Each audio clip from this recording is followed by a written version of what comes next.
পরে 2 দিন বাদে বাচ্চাটা মারা যায়। আর মারা যাওয়ার পর যখন শিশুমঙ্গল হসপিটালে নিয়ে আসা হয় তখন ডাক্তাররা দেখে ওর হার্টই নেই, মানে হার্ট নেই মিন্স হচ্ছে হার্ট কেটে বাদ দেওয়া হয়েছে এরকম নয়, মানে হার্ট ছাড়াই জন্মেছে।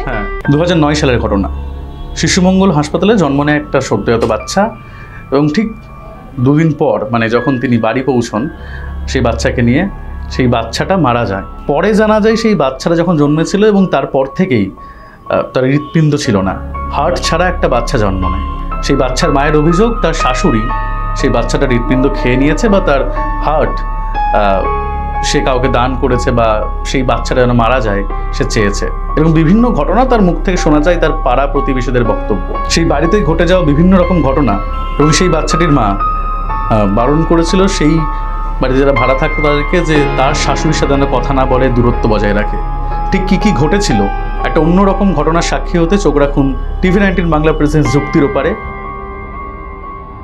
2009 সালে তোমার শিশুমঙ্গল হসপিটালে একটা বাচ্চা হয়েছিল, যে বাচ্চাটা ডেলিভারি হওয়ার পর সিজারিয়ান বেবি ছিল, বাড়ি যায়।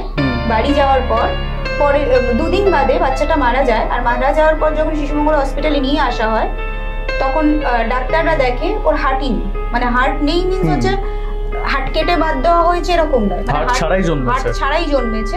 তো যে বাচ্চা হার্ট ছাড়া জন্মেছে সে 2 দিন ধরে সার্ভাইভ করলো কি করে?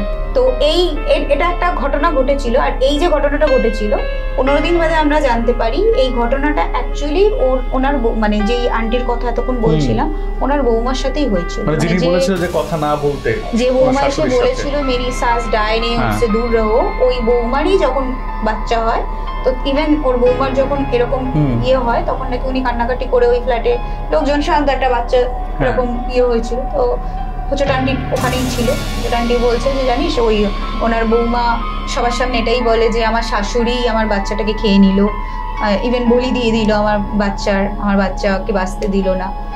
ব্যাপারটা এরকমও হতে পারে দিদি যেহেতু প্রেগনেন্ট ছিল, হয়তো টার্গেটটা দিদিও হতে পারে, তার জন্য হয়তো ওর বৌমা বুঝেছিল, সেটা এসে সাবধান করেছে। সেকেন্ড হতে পারে এই যে কটা ইনসিডেন্ট হয়েছে ওখানে কার কার সোল আছে আমরা নিজেরও জানি না। কারণ যে আমার মা যেমন দেখেছিল একটা কি বলবো বউরা যেরকম সাজে, মানে নববধূ যেটাকে বলে ওরকম টাইপের, হাতে সেরকম ভাবে সাজা, চুড়ি টুড়ি পরা সেরকম। দিদি দেখেছিল বাচ্চাটাকে, জামাইবাবুও সেম স্বপ্ন দেখেছিল, ওখান থেকে একটা বাচ্চাও পড়ে গেছিল, একটা মেয়েও বিয়ের দিন সুসাইড করেছিল। আর একটা ইনসিডেন্ট যেটা হয়েছিল সেটা তো বাইরে অ্যাক্সিডেন্ট হয়েছিল, সেটা যদিও এখানে ওরকম কিছু আসেনি। তো কি ছিল না ছিল পুরো ঘটনাটা হচ্ছে টালিগঞ্জের মতো একটা জায়গা, বাসদ্রোণীর মতো, যেখানে জমজমাট, ঠিক তার নিচে অটো স্ট্যান্ড, সেই জায়গায় এরকম একটা ঘটনা ঘটেছে। বা সেইখানের কিছু একটা ফ্যামিলি এখনো এই মানসিকতায় চলে যে শ্বশুর শাশুড়ির আত্মাকে ধরে রাখা যায় তার অস্থি বিসর্জন না করে।